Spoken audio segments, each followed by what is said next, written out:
Napagod pero hindi sumuko. Ako si Jayan Leonido at ating tunghayan ang aking naging karanasan sa pangangalakal. So hi guys, I am Jayan Leonido and welcome to my vlog. So first, let's have morning routine. So dito nga guys ay ako ay naghilamos lang. Syempre, morning, kagigising ko lang. Ang taray ni auntie mo, diba? O may pagayaan pa. After ko nga guys, ayan, fresh na niya. At ngayon naman po ay maglalagay tayo ng sunscreen para iwas sa sunog araw. Kasi syempre mainit habang tayo ay mangunguha ng mga kalakal. So, pak, sino ka dyan? Wow, ayun na. Ready na siya. At syempre guys, ay hindi natin makakalimutan na magsuot ng jacket para iwas sa init, diba? At syempre, hindi mawawala ang gloves kasi safety first tayo always. After na ay nagsimula na din ako na mag-ipon ng mga kalakal. At dito ay may nakita ako na sako ng bote. Yan, nasa likod ng aming banglat. At syempre, ayan, binuhat ko na. Halatang bigat yarn. Char. Nga pala guys, yung kapatid ko ang kasama ko dyan habang ako ay nangunguha ng mga kalakal. Ayan, pawis na agad siya.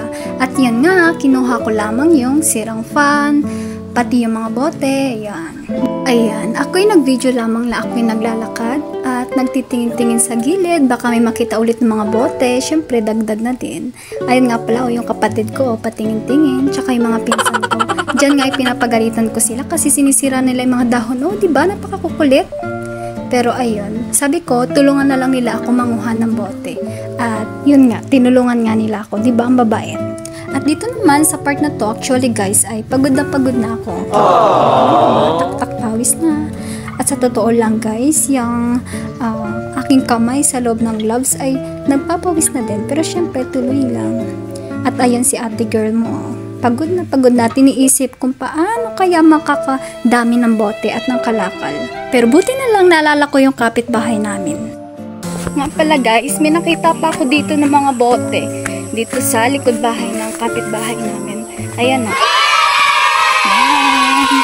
And nagsabi naman tayo sa kanila kung pwedeng hingin and pumayag naman sila.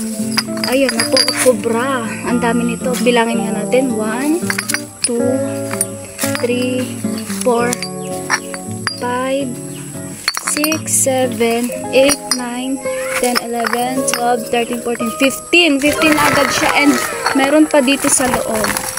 Ayan, so silid na natin. Ayan, talaga namang mababakas mo ang tuwag dyan sa mukha ng babae na yarn. Talaga mapapa-thank you Lord ka na lang. So dito nga guys, ay sabi ko sa sarili ko, bakit puro bote ng Cobra? So buti na nga lang, hindi nagkakasakit yung umiinom nito. Char. Pero syempre, hindi natin makakalimutan na magpasalamat kina Ate Janet. At ayan nga, sabi ko nga kay Ate Janet at Kuya Gerald na thank you. Kasi dahil sa inyo, nakakuha ulit ako ng maraming bote. Ayan. So ayun guys, nandito lang ako sa likod ng bahay namin. At ito, sobrang pagod na pagod ako paghanap ng bote. Pero buti na lang hindi tayo masyado nahirapan kasi marami namang boteng naipon dito sa bahay. Kasi actually, ginagawa namin pag halimbawa bumibili kami ng langis, ng soft drinks, is iniipon na namin siya sa likod. Kasi alam nga namin na in case na may babakal ay makakapagbenta kami. So, ito, nakaano ako. So, gusto ko lang mag-share kung ano ba yung realization ko habang ginagawa ko tong video na to or yung project na ito. Ayan, so actually mapagod talaga na manguha ng bote pero na-realize ko na kahit bote na, kahit nagamit na ay malaki yung pakinabang sa atin kasi pwede pala natin itong mabenta at kikita tayo dito. Sabihin na natin na maliit ang halaga ng bawat mga kalakal pero malaking tulong naman pag pinagsama-sama. So, nakakatulong na nga tayo sa kalikasan na mabawasan yung mga basura, kumikita pa tayo. And yung ating pera na kikitain ay pwede natin gamitin sa pangangailangan natin tulad na lamang ng kung gusto mong mag-ipon, kung gusto mong may bilhin ka, and ako naman, kaya lang naman itong pagbebentahan ko ay syempre para maipag-ambag dun sa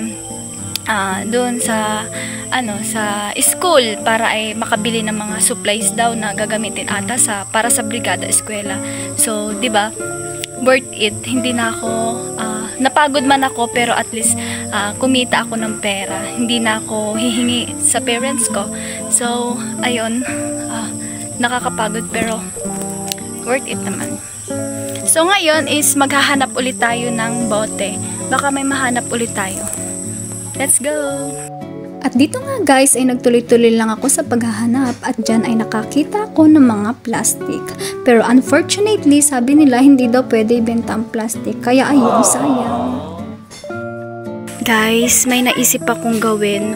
So, ang nangyari kasi iniisip ko kung paano ko makakabenta ng malaking pera, and naalala ko meron kaming mga TV na sira na hindi na ginagamit. So, naisip ko na baka ito ay pwedeng ibenta, and magsasabi muna tayo syempre kina nanay kung papayagan tayo na ibenta natin yon, 'di ba, para dagdag kita din, kasi kung bote mura lang kasi piso isa lang. So gusto ko kasing kumita ng malaki para worth it yung pagod natin. So magsasabi tayo ngayon kay nanay. Let's go. Nanay, pwede natin ibenta yung TV sira, hindi na nagamit. Oo, pwede naman para maluwag-luwag sa loob.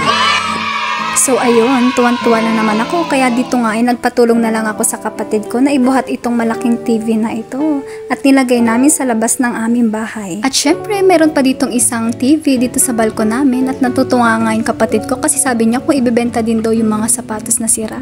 At ayan, pinalagay ko lang ulit sa labas. So ang ginawa ko nga guys ay kinuha ko na lamang yung mga kalakal na aking inipon para sila ay pagsama-samahin.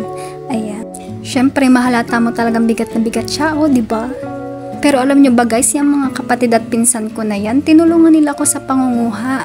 Kaya naman, thankful talaga ako dahil kahit paano ay nakatulong sila sa akin. At saka nga pala guys, paalala ko lang na yung aking pagbebentahan ng mga kalakal ay chinat ko sa Facebook.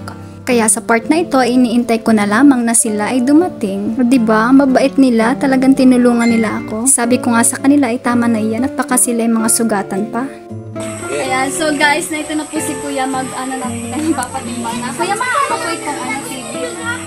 Ate ko, mga 40 lang yan kasi maliit naman yan eh. Sira naman na yan. Ay, ito po ay isa. Mga 60. Dali na rin yan, bibig na rin. Opo. Magkano po ang isang bote? Piso ang isang buti eh. Sarap pila ka sa amin. So sabi ni Kuya, piso lang daw ang isang bote, kaya sa part na ito guys ay binilang lang namin kung ilan bang bote ang aking nakuha. Ayan. At syempre guys, may naipon din naman akong mga lata. Guys, meron na tayong presyo. Papakinggan natin kung magkano lahat yung ating napaghirapan. Magkano po yan lahat? Ito TV mo 40, plus 60, di 100 na. Plus 40 na yung buti.